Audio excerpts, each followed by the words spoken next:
नमस्कार दोस्तों, स्वागत है आप सभी का हमारे यूट्यूब चैनल पे।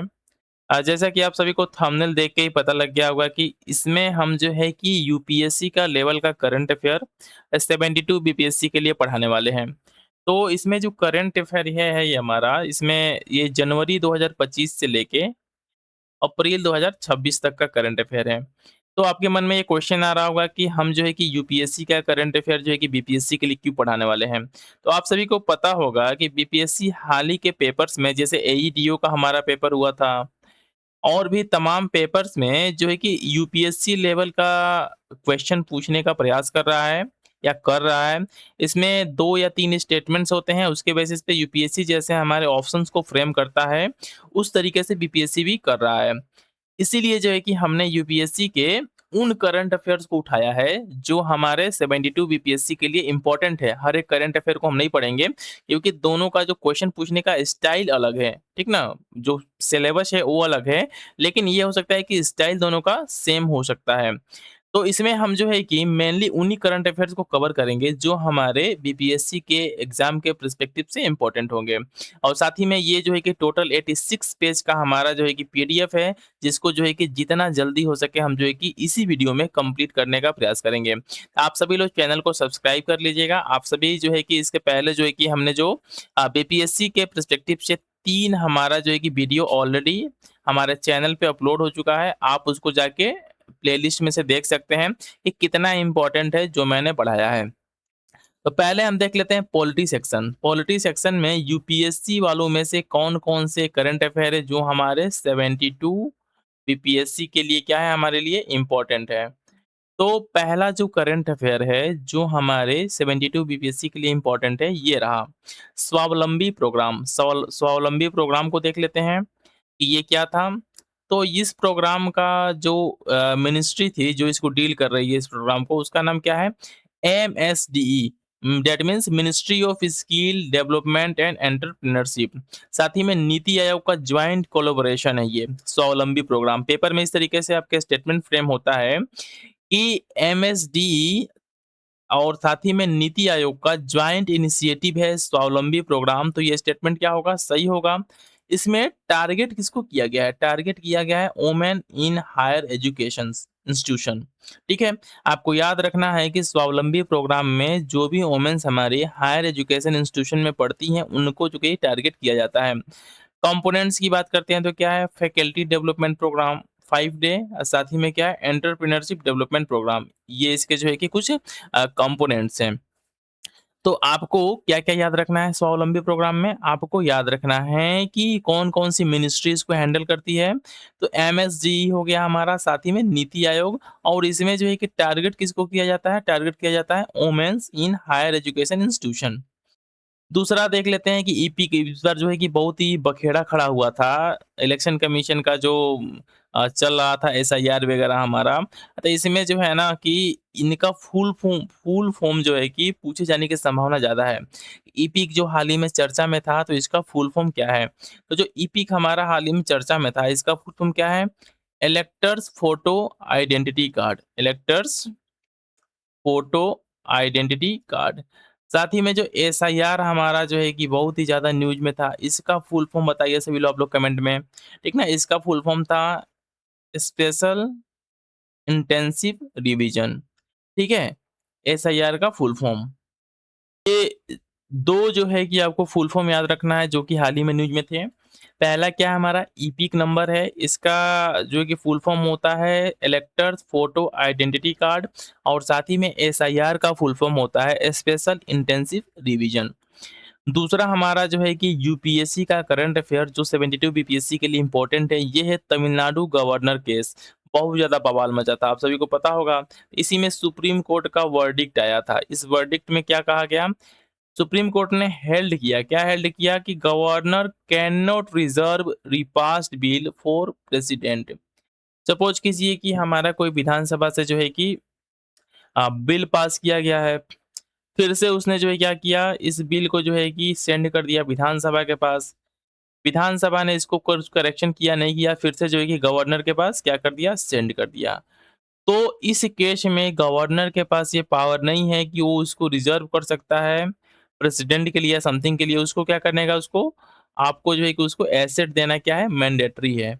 आफ्टर रीपासेज, इसमें बात की जा रही है कि रीपासेज मतलब कि एक बार पास हो चुका है, फिर से पास हो चुका है। तो इस केस में क्या है, एसेंट देना एकदम मैंडेटरी है। ये क्या किया गया, सुप्रीम कोर्ट के द्वारा वर्डिक्ट दिया गया। टाइमलाइंस की बात करते हैं तो एसेंट ऑन रिपास बिल 1 मंथ बहुत ज़्यादा इंपॉर्टेंट है। यहाँ पे आप जो है कंफ्यूज हो जाएंगे अगर क्वेश्चन में इस तरीके से स्टेटमेंट फ्रेम होता है कि इसमें किसी प्रकार का कोई टाइम बाउंड नहीं है। तो क्या है, यहाँ पे टाइम जो है कि लिमिट फिक्स किया गया है सुप्रीम कोर्ट के द्वारा, 1 महीने का टाइम फिक्स किया गया है। नेक्स्ट वन देख लेते हैं, क्रीमी लेयर लिमिट ओबीसी। तो ये जो क्रीमी लेयर का कॉन्सेप्ट है या ओबीसी को जो रिजर्वेशन मिला था, ठीक ना, बहुत ही फेमस है concept from the Indira Sawhney 1992। Current जो इनकम लिमिट है ओबीसी का जो क्रीमी लेयर का, ये है 8 लाख 2017 तक।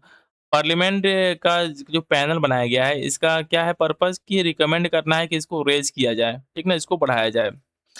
तो आपको याद रखना है कि जो क्रीमी लेयर का जो कॉन्सेप्ट है ओबीसी में, ये जो आया था फेमस जो है कि इंदिरा शाहनी केस था, जो कि 1992 का था।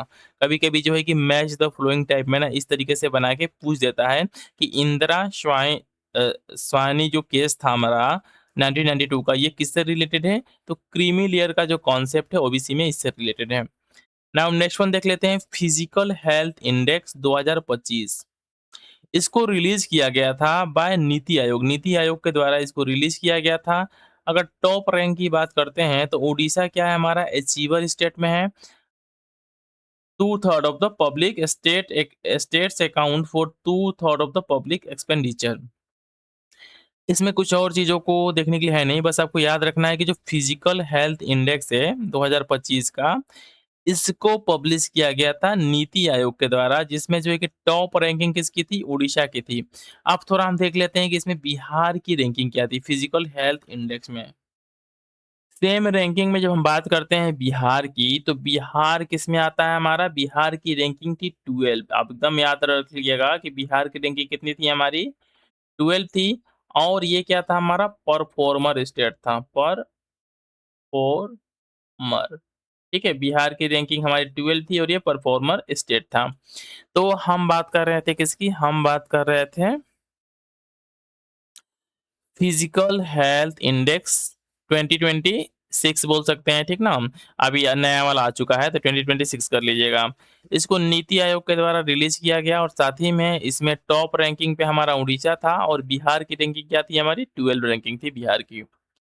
नेक्स्ट वन देख लेते हैं, Supreme Court on speaker's role, anti defection का केस बहुत ज्यादा ये था। तो speaker's delay is subject to judicial review. अगर सब्जेक्ट हमारा स्पीकर जो है कि डिले करता है एंटी डिफेक्शन पे जो है कि कोई फैसला लेने के लिए में जो है कि अगर डिले करता है, तो इस केस में उसका जो है कि डिसीजन जुडिशियल रिव्यू के अंदर आएगा, ठीक ना। ये फेमस जो जजमेंट था हमारा कियो होलोम, जो है कि कियोतो हिलोन, जो है कि फेमस हमारा केस था, उसी के अंदर में किया गया था सुप्रीम कोर्ट का। सुप्रीम कोर्ट में invoke article 142 if action continuous, ठीक ना। आर्टिकल 142 को जो है कि इन्वोक कर सकता है। आप सभी लोग जो है कि कमेंट करके बताइएगा कि आर्टिकल 142 के अंदर में क्या मेंशन है, ठीक ना, कमेंट करके आप सभी लोग बताइएगा। तो फेमस जो हमारा केस है कियोतो होलोन का, ये हमारा किससे रिलेटेड है, ये रिलेटेड है कि स्पीकर अगर जो है कि एंटी डिफेक्शन पे फैसला लेने में डिले करता है, तो उसका डिसीजन जो है कि जुडिशियल रिव्यू के अंदर में आता है, ठीक है। नाउ नेक्स्ट वन देख लेते हैं। नेक्स्ट वन है हमारा प्राइवेट मेंबर बिल, पीएमबी। इसके बारे में देख लेते हैं क्या है, introduce by the non minister MP. जो प्राइवेट मेंबर बिल होता है, ये जो है कि नॉन मिनिस्टर एमपी के द्वारा क्या हमारा इंट्रोड्यूस किया जा सकता है। इसको लास्ट टाइम पास किया गया था 1970 में, और इसके लिए क्या जरूरत होता है, नोटिस पीरियड ऑफ 1 मंथ। और टाइम जो दिया जाता है, टाइम होता है 2.5 आवर्स ऑन फ्राइडे। फ्राइडे को जो है कि 2.5 आवर्स का टाइम दिया जाता है प्राइवेट मेंबर बिल के लिए। 1 महीना पहले आपको नोटिस देना पड़ेगा, और जो है कि लास्ट टाइम जो है कि उसको 1970 में जो है कि प्रेजेंट किया गया था। और ये जो है कि नॉन मिनिस्टर जो है कि इसको एमपी जो है कि प्रेजेंट कर सकता है। आप सभी को पता होगा कि हाल ही में जो है कि प्राइवेट मेंबर बिल लाया गया था संसद में। नेक्स्ट वन देख लेते हैं, कास्ट एन्यूमरेशन इन सेंसस। ठीक है, इसको जो है कि अप्रूव किया गया है, approve by the CCPA last full caste census इन 1931। 1931 में जो है कि लास्ट टाइम जो है कि फुल कास्ट सेंसस हेल्ड किया गया था। और जो है कि सेंसस जो है कि जो जनगणना है, यूनियन लिस्ट का जो सब्जेक्ट है, और आर्टिकल 1246 के अंदर में आता है।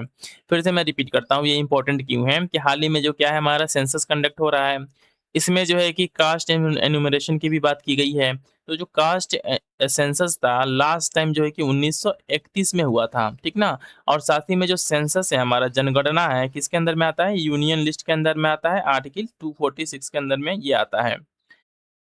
नेक्स्ट वन देख लेते हैं, राइट टू डिजिटल एक्सेस। ये क्या है? आर्टिकल 21 के अंदर में आता है हमारा राइट टू डिजिटल एक्सेस। बहुत ही इंपॉर्टेंट हमारा आर्टिकल है, फंडामेंटल राइट से रिलेटेड।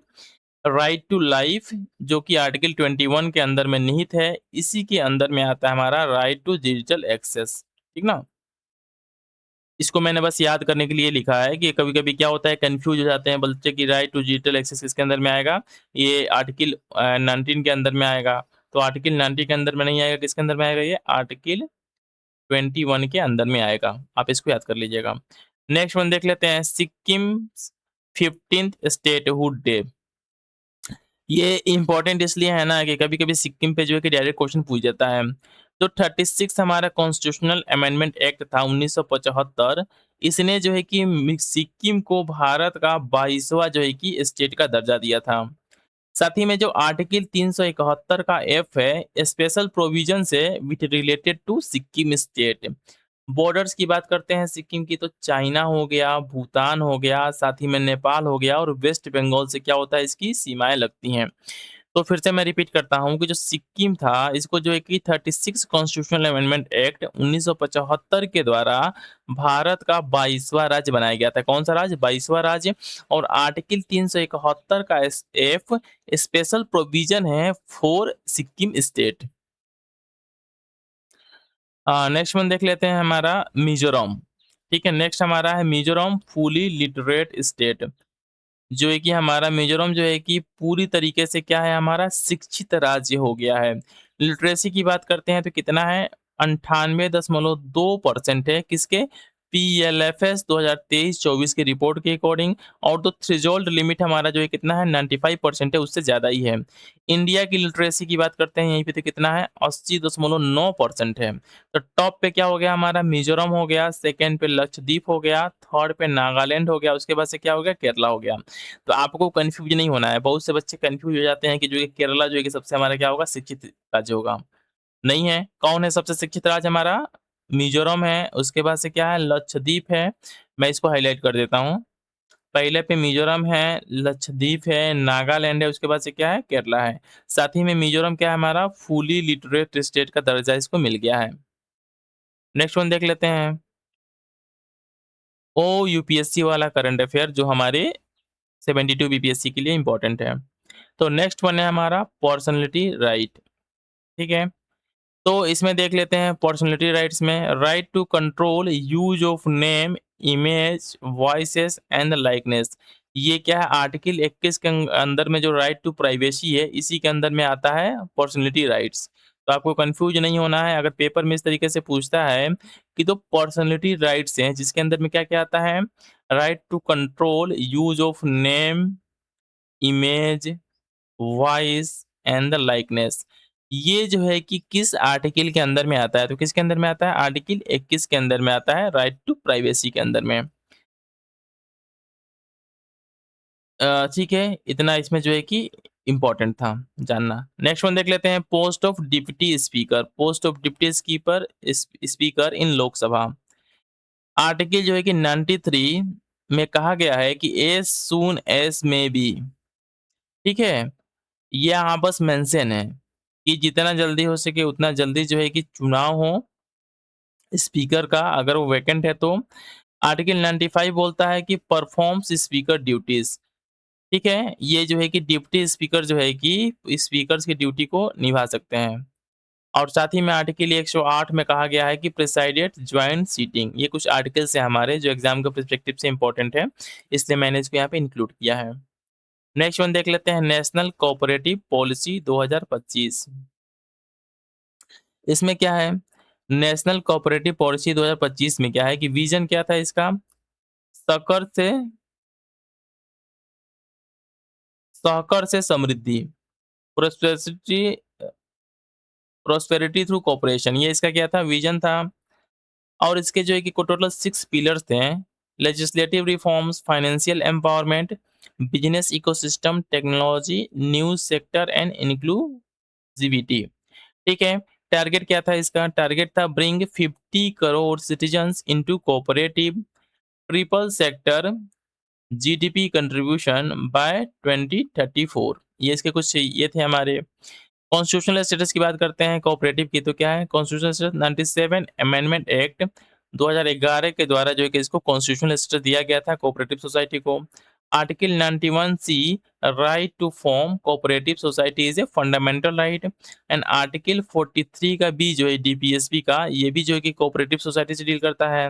और साथ ही में जो है कि पार्ट 9 का बी में, ठीक ना, पार्ट 9 का बी में article 243 Z H two 243 Z T जो है कि इसके गवर्नेंस की बात करता है कि कोऑपरेटिव सोसाइटी जो है किस तरीके से गवर्न होंगे।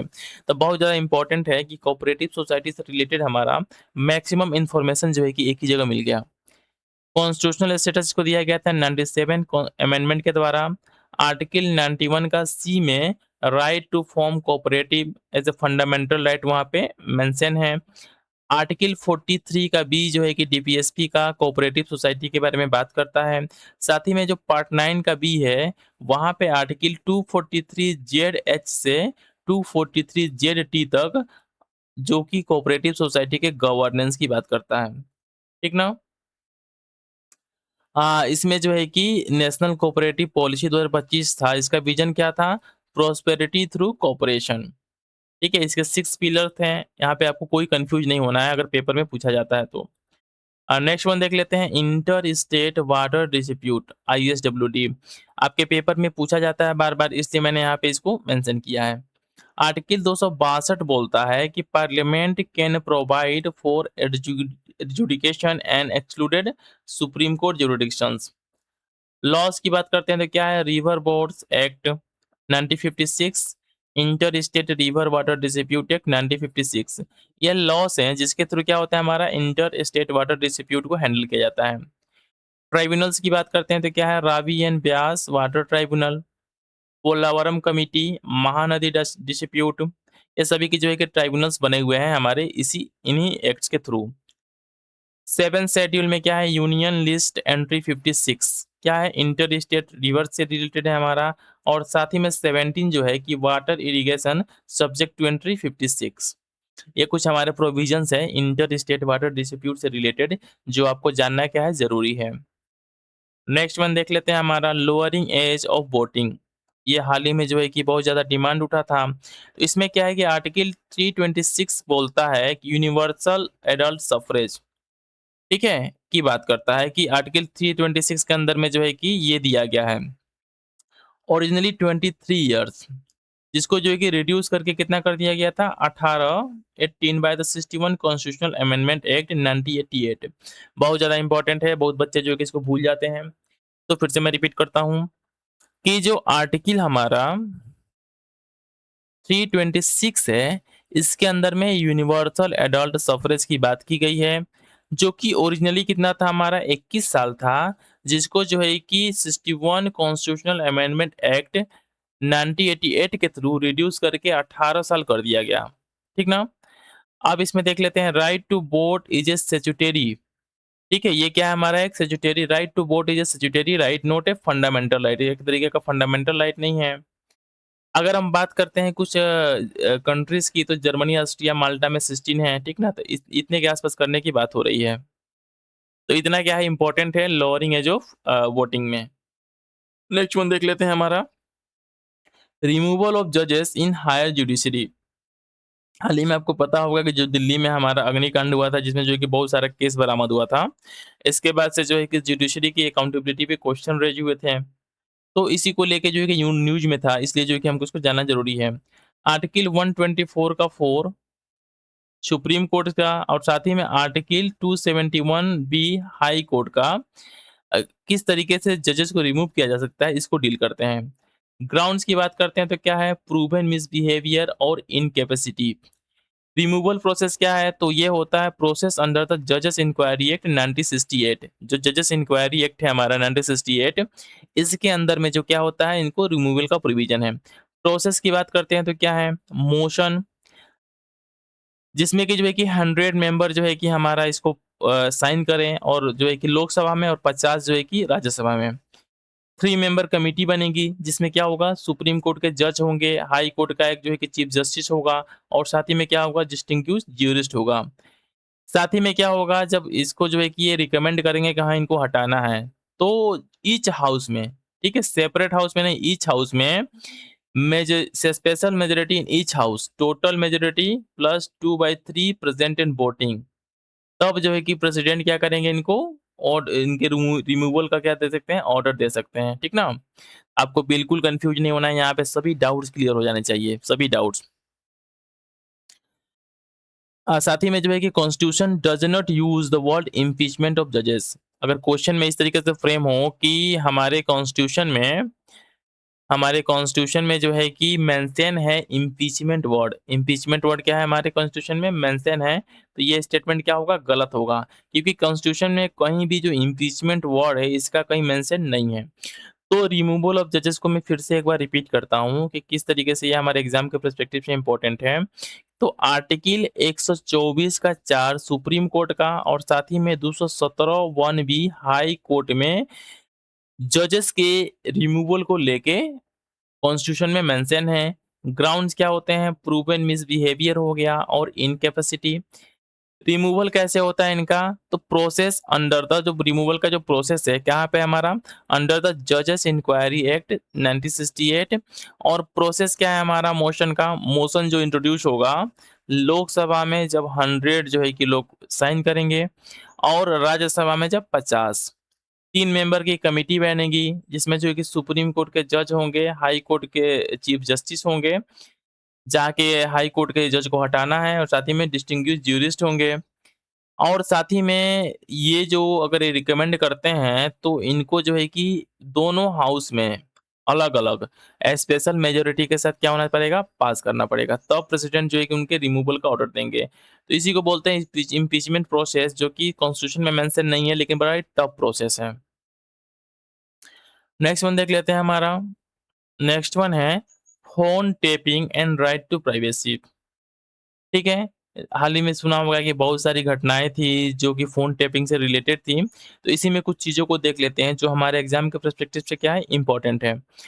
तो जो लीगल फ्रेमवर्क है हमारा क्या है, इंडियन टेलीग्राफ एक्ट 8085। अगर पब्लिक इमरजेंसी है और सेफ्टी, साथ ही में ऐसा कुछ इश्यू है, तो रिक्वायर्स रिटेन रीज़न। ठीक है? रिटन रीज़न देना पड़ेगा, तब जो है कि आप किसी का फ़ोन टैप कर सकते हैं। ये जो टेपिंग वाला है, ये आता है, किसका वायलेशन है, राइट टू जो प्राइवेसी है, जो कि आर्टिकल 21 के अंदर में क्लियरली मेंशन है कि right to privacy will be already mention in article 21।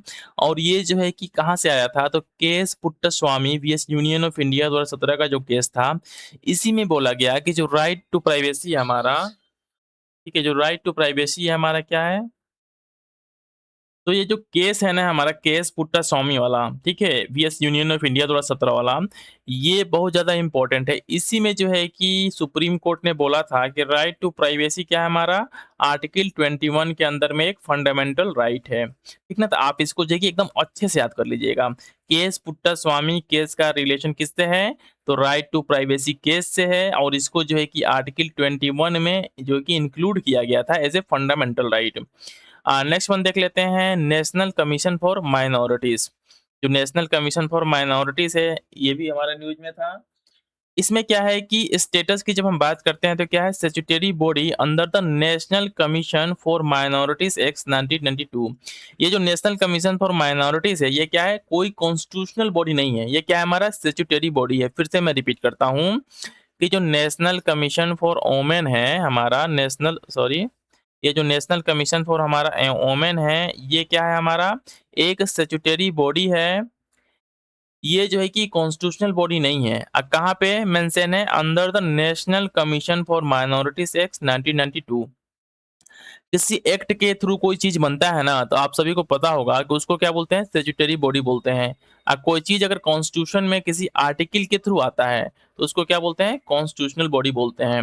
इसके जब हेडक्वार्टर की हम बात करते हैं, जब इसके हम हेडक्वार्टर की बात करते हैं, तो हेडक्वार्टर कहाँ पे हमारा है, न्यू दिल्ली में है। और जो है कि जो नोटिफाइड माइनॉरिटीज है, इसके द्वारा नेशनल कमीशन फॉर माइनॉरिटीज के द्वारा पहला क्या है, मुस्लिम है, क्रिश्चियंस हैं, सिख्स हैं, बुद्धिस्ट हैं, और साथ ही में पारसी को 1992 में, और जैन्स। तो जो हमारे माइनॉरिटीज है इंडिया में, ठीक ना, वो कौन कौन से हैं, मैं फिर से रिपीट कर देता हूँ यहाँ पे कि जो हमारे माइनॉरिटीज हैं, पहला हमारा नाम है Muslim, Christian, Sikhs, Buddhist, Parsi, Jains. ये टोटल कितने हैं हमारे, one two three four five six. Total कितने हमारे पास, सिक्स जो है कि इंडिया में माइनॉरिटीज हैं। इनको जो है कि नेशनल कमीशन फॉर माइनॉरिटीज के द्वारा क्या किया गया है, नोटिफाइड किया गया है। और ये जो कमीशन है हमारा, जो माइनॉरिटीज को नोटिफाइड करता है, ये क्या है, एक स्टैट्यूटरी बॉडी है, कॉन्स्टिट्यूशनल बॉडी नहीं है। अब इसमें देख लेते हैं, ये जो अपहोल्ड करता है आर्टिकल, ये सभी जो है ना आर्टिकल्स को अपहोल्ड करता है। तो इतना क्या था हमारे लिए इंपॉर्टेंट था जानना चीजों को, इसलिए मैंने इसको जो है कि यूपीएससी वाले करंट अफेयर को बीपीएससी वाले में इंक्लूड किया था।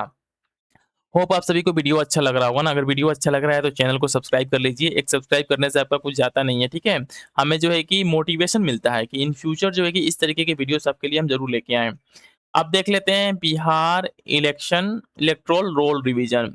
बिहार में हाल ही में पता होगा इलेक्शंस हुए थे। तो जो हमारा इलेक्शन कमीशन ने इलेक्टोरल रोल जो हमारा एसआईआर वगैरह करवाया था, तो इसका जो लीगल बेसिस की बात कर लेते हैं। लीगल बेसिस क्या है, article 324 election commission of India से रिलेटेड हमारा क्या है, आर्टिकल 324 है। आप सभी को पता होगा कि हाल ही में बहुत सारे पेपर्स हुए जिसमें इलेक्शन कमीशन ऑफ इंडिया से रिलेटेड आर्टिकल को पूछा गया। तो लीगल बेसिस क्या है, आर्टिकल 324 है। साथ ही में क्या है, section 21 of the representation of people act 1950, जो कि रिवीजन ऑफ पोल्स को लेकर डील करता है कि जो हमारा पोल्स वगैरह जो होते हैं इलेक्शंस में, उनको जो है कि किस तरीके से रिवाइज करना है। साथ ही में क्या है, special intensive revision SIR, house to house verification by BLOs. तो ये जो हमारा इलेक्शन कमीशन को जो पावर मिलता है, ठीक ना, इलेक्शन कमीशन को जो पावर मिलता है इलेक्शन को लेकर डील करने का, कहाँ से मिलता है, आर्टिकल 324 से। लेकिन जो प्रोसेस है हमारा, किस तरीके से हमारा रिवीजन होगा, किस तरीके से हमारे वेरिफिकेशन होंगे, इन सब को कहाँ से मिलता है, section 21 of the representation of people act 1950। इसमें सभी के सभी जो है ना मेथड्स जो है क्या है, हमारे मेंशन है इसके अंदर में। तो यहाँ से आपको पता चल गया होगा कि जो एसआईआर का फुल फॉर्म क्या है, स्पेशल इंटेंसिव रिवीजन है, और आपके पेपर में पूछे जाने की संभावना ज्यादा है। अब नेक्स्ट वन देख लेते हैं, इसमें जोनल काउंसिल ऑफ इंडिया, इसमें क्या क्या इंपॉर्टेंट है। तो ये क्या है, हमारा स्टैट्यूटरी बॉडी है under the state reorganisation act in 1956। India में कितने हैं, 5 जोन्स हैं, टोटल 5 जोन्स में बांटा गया है। पहला क्या है, नॉर्दर्न हो गया, सेंट्रल हो गया, ईस्टर्न हो गया, वेस्टर्न हो गया, साउदर्न हो गया, नॉर्थ ईस्टर्न काउंसिल, जो कि 1971 के एक्ट के थ्रू इसको जो है कि बांटा गया है। ऑल 8 नॉर्थ ईस्ट स्टेट्स क्या होते हैं, इसके अंदर में आते हैं, नॉर्थ ईस्टर्न काउंसिल के अंदर में आते हैं। तो स्ट्रक्चर की बात करते हैं तो क्या है, चेयरमैन कौन होता है, यूनियन होम मिनिस्टर जो अमित शाह हमारे इस समय। वाइस चेयरमैन कौन होता है, चीफ मिनिस्टर्स होते हैं, जो कि रोटेट होता है हर एक साल पे। ठीक है, बस इतना ही इंपॉर्टेंट है जोनल काउंसिल ऑफ इंडिया में। तो जोनल काउंसिल ऑफ इंडिया क्या है, आप एकदम याद रखिएगा, ये क्या है, एक तरीके का स्टैट्यूटरी बॉडी है जो किसके अंदर में, स्टेट रीऑर्गेनाइजेशन एक्ट 1956 के अंदर में इसको जो है कि बनाया गया था। और इंडिया में टोटल 5 जोन है, 5 जोन है इंडिया में। अब नेक्स्ट वन देख लेते हैं, 5 year of national education policy, इसके बारे में थोड़ा-सा। एनईपी 2020 स्ट्रक्चरल रिफॉर्म की बात करते हैं तो क्या आया था हमारा, 5+3+3+4 एजेस 3 टू 18, 3 से 18 साल के जो बच्चे हैं इस तरीके से कुछ पढ़ेंगे। Nipun Bharat for the foundational literacy by grade 3, 3 language formula इसी में इंट्रोड्यूस किया गया था। Mother tongue till at the age of grade 5। Higher education की बात करते हैं तो क्या था हमारा, मल्टीपल एंट्री एग्जिट था इसमें। इसके साथ साथ क्या था हमारा, नेशनल रिसर्च फाउंडेशन। टारगेट्स की बात करते हैं तो क्या था, यूनिवर्सल स्कूल एक्सेस बाय 2030, और साथ ही में जो ग्रोस एनरोलमेंट रेशियो है इसको जो है कि 50% तक इंक्रीज करने का टारगेट था 2035 तक। अचीवमेंट्स की बात करते हैं तो क्या है हमारा, पीएम श्री स्कूल 64,000 प्लस इसको बनाया गया है। दीक्षा हमारा है, इसी के अंदर में एबीसी है। साथ ही में जो ग्रोस एनरोलमेंट रेशियो है हमारा, रिच 4.46 करोड़ तक पहुंच चुका है। तो ये कुछ हमारे डाटा थे, कुछ अचीवमेंट थे कि जो हमारे किससे रिलेटेड है, एनईपी 2020 के 5 साल पूरा होने से रिलेटेड है। नेक्स्ट वन देख लेते हैं कि Bihar first state to vote using mobile app E voting, बहुत ज़्यादा इंपॉर्टेंट है बीपीएससी के लिए कि बिहार पहला स्टेट हो गया है जो कि जिसने अ, मोबाइल ऐप को यूज करके, मतलब ई वोटिंग के थ्रू जो है कि वोट करवाया है। इसमें जो ऐप यूज किया गया है, ऐप का नाम क्या है, ई एसईसी सेक बीएचआर। ये जो एप्लीकेशन है बहुत ज़्यादा इंपॉर्टेंट है। इसके जो बेनिफिशरीज कौन-कौन से हैं, सीनियर सिटीजन्स हैं, डिसेबल्स हैं, प्रेग्नेंट वुमेन हैं। ये जो है कि इस मोबाइल ऐप का यूज़ करके आराम से वोट कर सकते हैं। सिक्योरिटी क्या था हमारा, ब्लॉकचेन टेक्नोलॉजी के थ्रू इसको सिक्योर किया गया था। तो आपको बस यहाँ पे ये याद रखना है ना कि बिहार क्या है हमारा, first state to vote using mobile app, और ये एप्लीकेशन का नाम क्या था, EACCBHR। ठीक है, इस एप्लीकेशन का नाम ये था।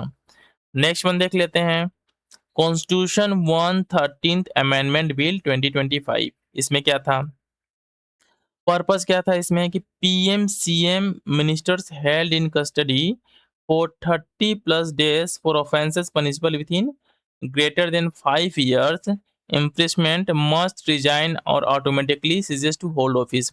अगर कोई सपोज कीजिए पोस्ट पे है, किस पोस्ट पे है, पीएम के पोस्ट पे है, सीएम के पोस्ट पे है, मिनिस्टर है, और उसको जो है कि कस्टडी में हेल्ड किया जाता है 30 दिन से ज़्यादा, ठीक है? और या जो है कि उसको किसी को क्राइम के लिए सज़ा दी जाती है 5 साल से ज़्यादा, तो वो अपने पोस्ट से जो है कि ऑटोमेटिकली क्या करेगा, वो रिज़ाइन हो जाएगा या मतलब हटा दिया जाएगा, ठीक ना? ये हमारे किसमें, कॉन्स्टिट्यूशन का जो 113th अमेंडमेंट एक्ट है, इसके अंदर में इसको लाया गया था। इसके थ्रू किसको अमेंड किया गया, आर्टिकल 75 यूनियन मिनिस्टर वाला, आर्टिकल 164 स्टेट मिनिस्टर वाला, और साथ ही में आर्टिकल 239 का है दिल्ली वाला, इनको जो है कि अमेंड किया गया है।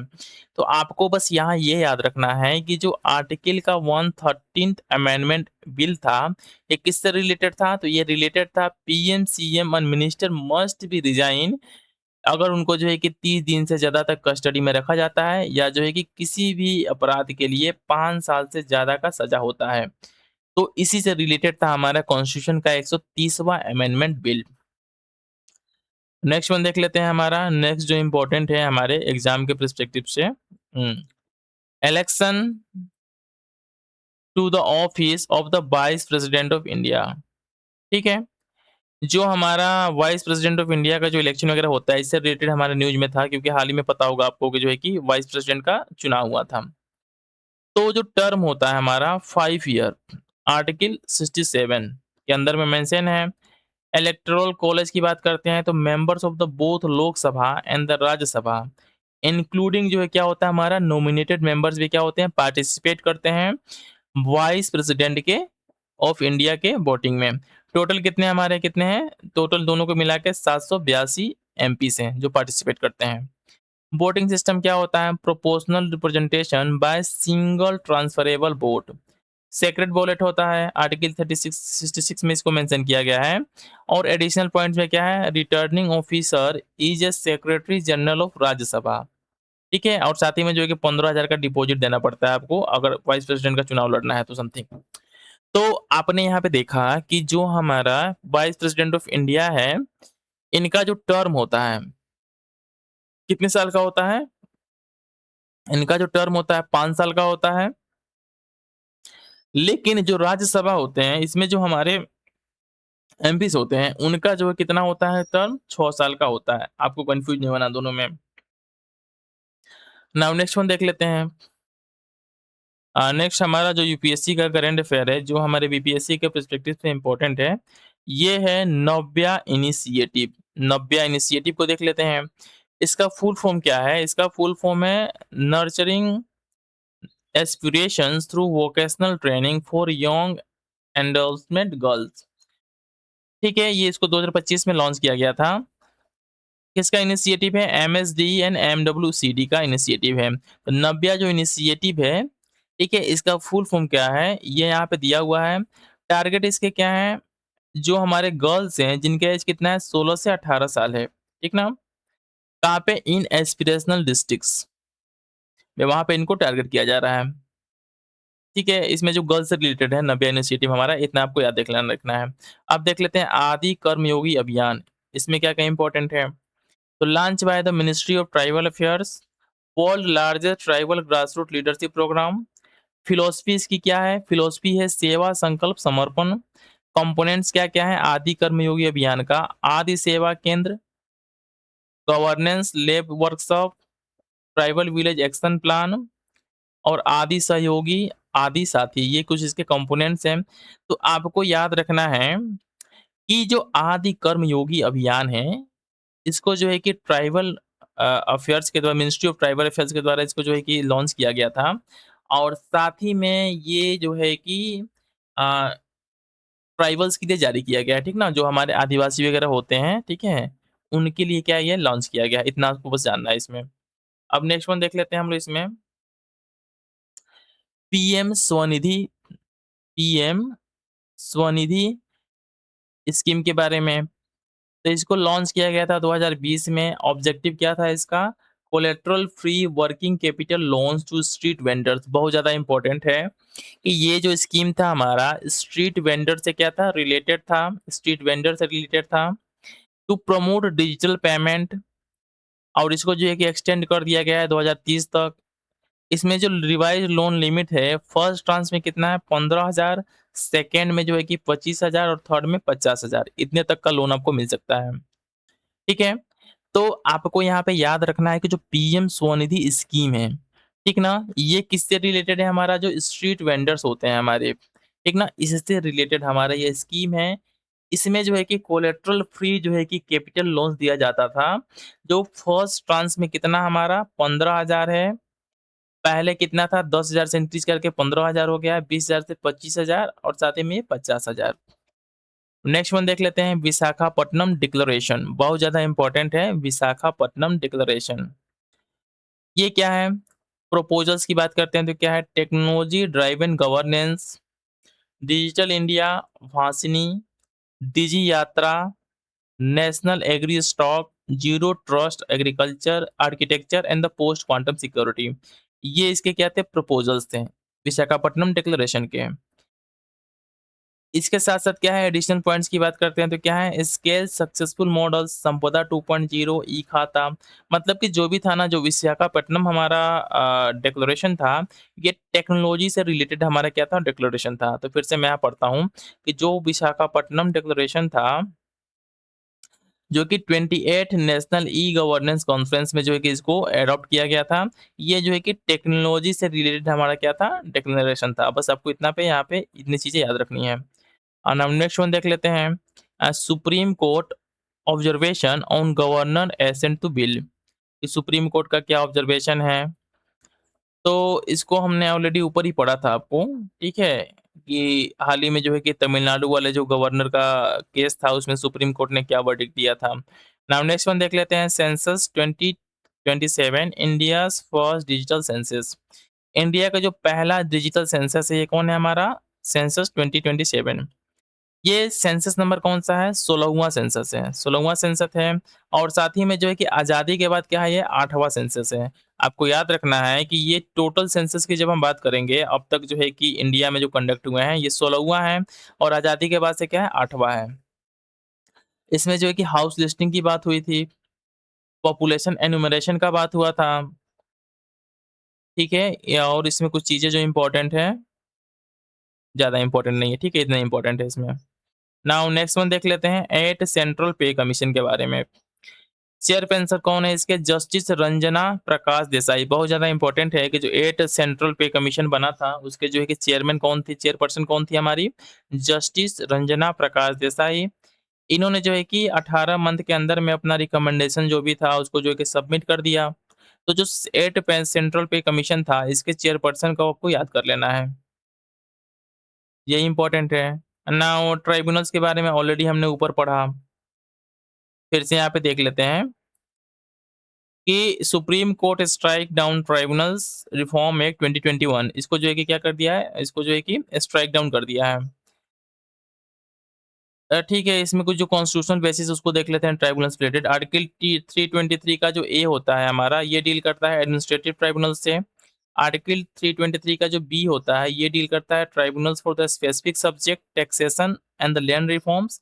और जो है कि 42nd अमेंडमेंट एक्ट 1976 के थ्रू जो है कि इनको ऐड किया गया था।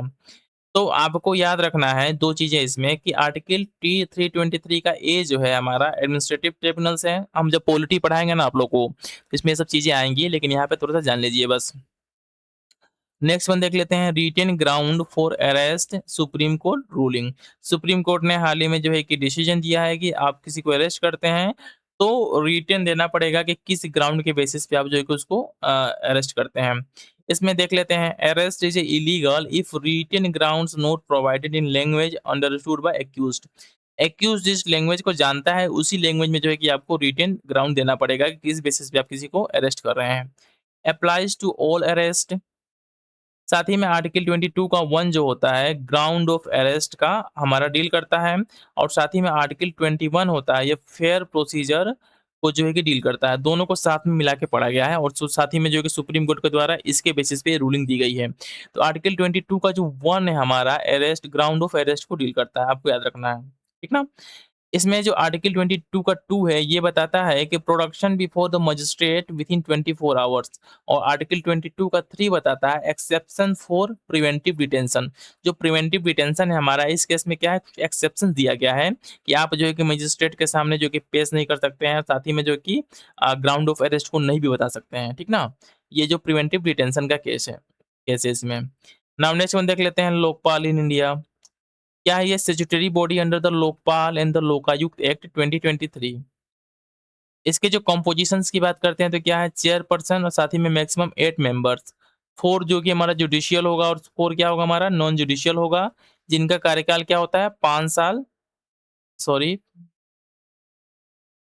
जिनका कार्यकाल क्या होता है 5 साल तक का होता है और एज ऑफ 70।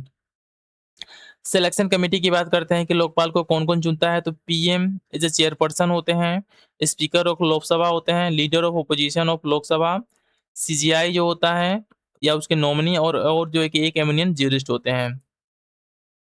ज्यूरिडिक्शन की बात करते हैं तो क्या है, इसमें पीएम तक क्या होते हैं हमारे इंक्लूड होते हैं।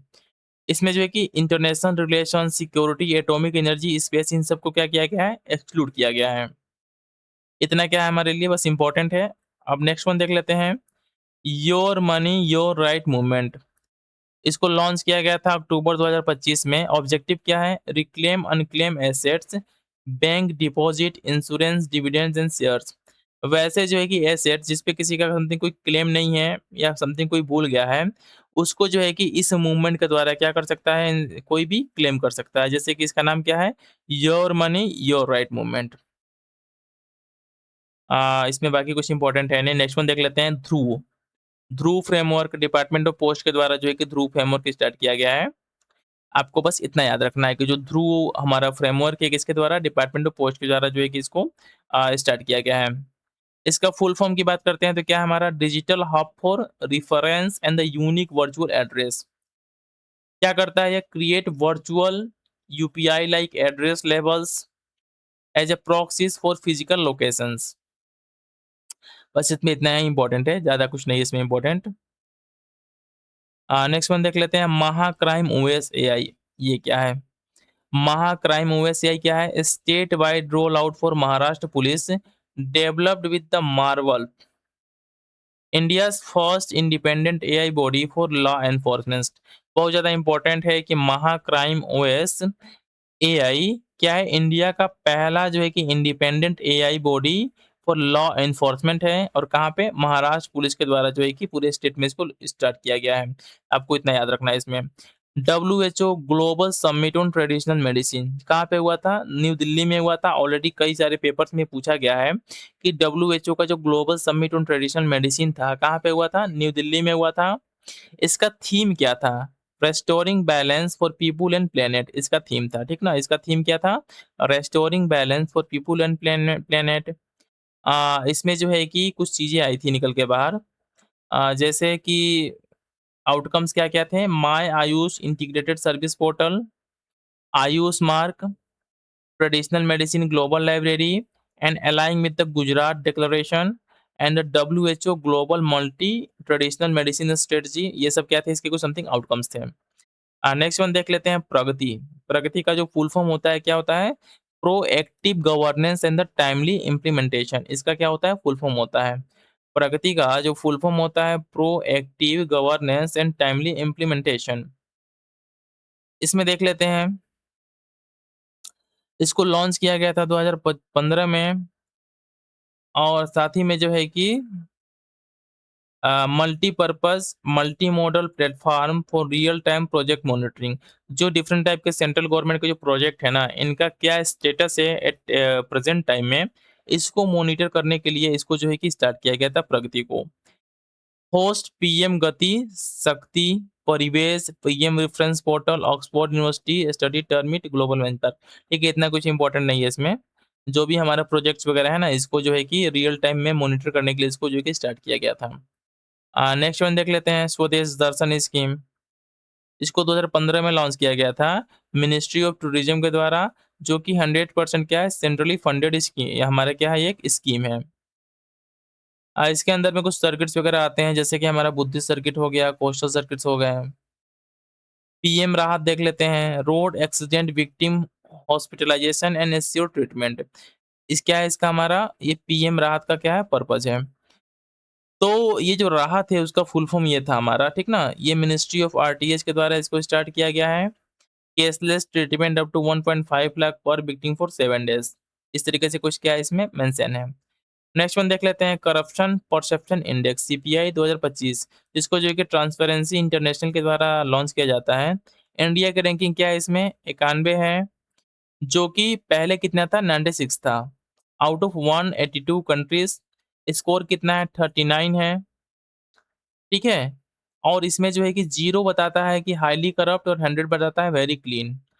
टॉप पे कौन है? हमारा डेनमार्क है विथ 89 स्कोर, और बॉटम पे क्या है हमारा? वेनेजुएला, सोमाली और साउथ सूडान है। ठीक है, तो बहुत ज़्यादा इंपॉर्टेंट हमारा इंडेक्स है ये। इस इंडेक्स का नाम क्या है?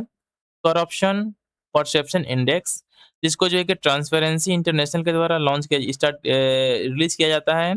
इंडिया की रैंकिंग कितनी है? 91 है आउट ऑफ 182 कंट्रीज़। टॉप पे कौन है? डेनमार्क है, और साथ ही में जो है कि बॉटम पे कौन है? Venezuela, Somali and the south Sudan. ये सभी क्या हमारे बॉटम पे हैं। नाउ नेक्स्ट वन देख लेते हैं, आर्टिकल 3 ऑफ द कॉन्स्टिट्यूशन, जो कि हमारा किसी भी स्टेट का नेम चेंज करना हो, बाउंड्री चेंज करना हो, इन सब चीज़ों से क्या करता है? डील करता है। तो हाल ही में पता होगा कि आपको जो है कि केरला का नाम चेंज करके क्या हुआ है? केरलम हो गया है। तो इसी के अंदर में इसको चेंज किया गया है। तो आर्टिकल 3 पढ़ लेते हैं, क्या है? Article 3 empowers parliament to form new states, alter boundary, change name of the state. Process क्या है हमारा? Requires prior recommendation of the president, and president must refer to the state legislature for its view, जो कि binding नहीं होता है, और simple majority के थ्रू क्या होता है हमारा? इसको पास कर सकते हैं।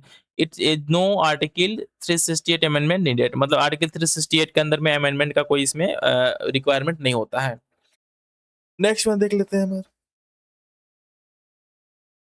नेक्स्ट वन है हमारा इसमें 16th फाइनेंस कमीशन, जिसका जो कि टाइमलाइन क्या है हमारा? 16th फाइनेंस कमीशन का टाइमलाइन है 26 से 31 के बीच में।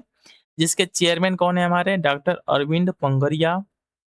अब देखिए इसमें कुछ चीज़ों को देख लेते हैं। Vertical devolution, state share of the centre divisible tax pool 41% है इसमें, ठीक है? कि वो सेंटर जो है कि स्टेट को देगा।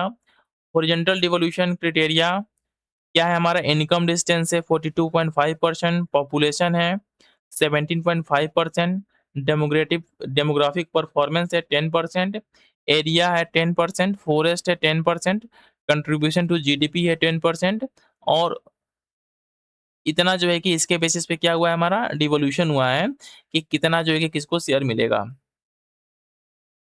बाकी इसमें कुछ ज़्यादा इंपॉर्टेंट है नहीं, बस आपको यही याद रखना है 16 फाइनेंस कमीशन, इसके चेयरमैन और किस तरीके से वर्टिकल डिवोल्यूशन हुआ है, कितना हुआ है।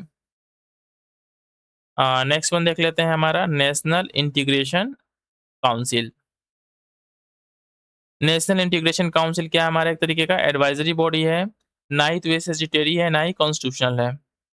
इसके रिकमेंडेशन क्या होते हैं, बाइंडिंग नहीं होते हैं। कॉम्पोजिशंस की बात करते हैं तो क्या है, union minister, chief minister, political party leaders, civil society, ये सभी क्या होते हैं इसके मेंबर होते हैं। और इसका कोई मीटिंग नहीं हुआ है 2013 के बाद से, क्योंकि इसको जवाहरलाल नेहरू के द्वारा बनाया गया था ना, जो कांग्रेस के थे, तो भाजपा वाले आएंगे तो क्यों मीटिंग कराएंगे, मीटिंग हुआ ही नहीं है। देखिए सेपरेट सेंसस एनुमरेशन फॉर डीएनटीएस, जिसको जो कि डी नोटिफाइड ट्राइब्स बोलते हैं, इनके लिए जो है कि हमारा सेपरेट सेंसस एनुमरेशन की बात हुई है। तो इतना इंपॉर्टेंट है नहीं, इसको छोड़ सकते हैं। एडहॉक जजेस को देख लेते हैं। जो आर्टिकल हमारा 224 का ही है, इसके अंदर में मेंशन है एडहॉक जजेस को लेके। क्या होता है, appointment of the retired high court जजेस एज एडहॉक जजेस, जो हमारा रिटायर हो चुके हैं जज, उनको जो कि एडहॉक जजेस के रूप में अपॉइंट किया जाता है। तो इतना कुछ इंपॉर्टेंट है नहीं, बस इसमें जानना है कि जो एडहॉक जजेस है हमारे, आर्टिकल कौन सा रिलेटेड है। जब मैं पॉलिटी आप लोग को पढ़ाऊंगा तो ऑलरेडी इस चीज़ आएगी वहाँ पे। देखिए एमएचए का जो गाइडलाइंस है हमारा वंदे मातरम को लेके, हाल ही में ये जो क्या था, विवादों में था। तो प्रोटोकॉल क्या है, वंदे मातरम टू बी संग played before the national anthem, जो हमारा नेशनल एंथम है उसके पहले क्या हमारा वंदे मातरम गाना है। When both are played, official versions क्या है 3 minute 10 second, all 6 stanzas, status, first 2 stanzas adopted as a national song, जिसको जो है कि 24 जनवरी 1950 को रिकॉग्नाइज किया गया था। बाकी इसमें कुछ ज़्यादा इंपॉर्टेंट है नहीं। आर्टिकल 51 का ये क्या है, duty to respect national flag and national anthem, ठीक है, बस नेशनल एंथम के बारे में बोला गया, वहाँ पे वंदे मातरम को मेंशन नहीं किया गया है। नेक्स्ट वन देख लेते हैं, प्रसाद स्कीम क्या है, फुल फॉर्म क्या है, pilgrimage rejuvenation and spiritual argumentation drive. 14-15 में मिनिस्ट्री ऑफ टूरिज्म के द्वारा इसको जो कि स्टार्ट किया गया था, बस इतना ही आपको जानना है, ठीक ना। तो इस तरीके से हमने जो है कि इस वीडियो में पूरा का पूरा जो पॉलिटी था हमारा, ठीक ना, जो यूपीएससी लेवल का था, जो हमारे 72 बीपीएससी के लिए इंपॉर्टेंट है, उसको कवर कर लिया। ये वीडियो हो सकता है थोड़ा सा लंबा जा रहा है, ठीक ना, ऑलरेडी ये 50 मिनट का हो चुका है। तो हम इसको यहीं रोकते हैं और नेक्स्ट वीडियो में हम जो है कि इंटरनेशनल रिलेशंस वाला जो पार्ट है हमारा, ठीक ना, इसको कवर कर लेंगे। तो मैं जितना करवा रहा हूँ ना आप लोग को, उतना करंट अफेयर कर लेंगे ना, तो 72 बीपीएससी में एक क्वेश्चन आपका नहीं छूटेगा, एक क्वेश्चन जो है कि आपका नहीं छूटेगा। आप जो है कि प्री में जितना नंबर चाहिए उससे 10-20 ज़्यादा ही नंबर लेके आएँगे।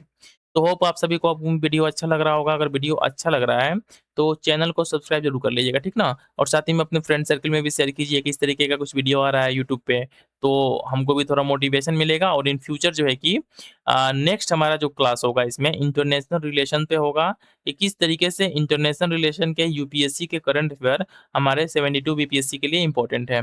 तो थैंक्स फॉर वॉचिंग, मिलते हैं नेक्स्ट वीडियो में। चैनल को सब्सक्राइब करना बिल्कुल ना भूलिएगा।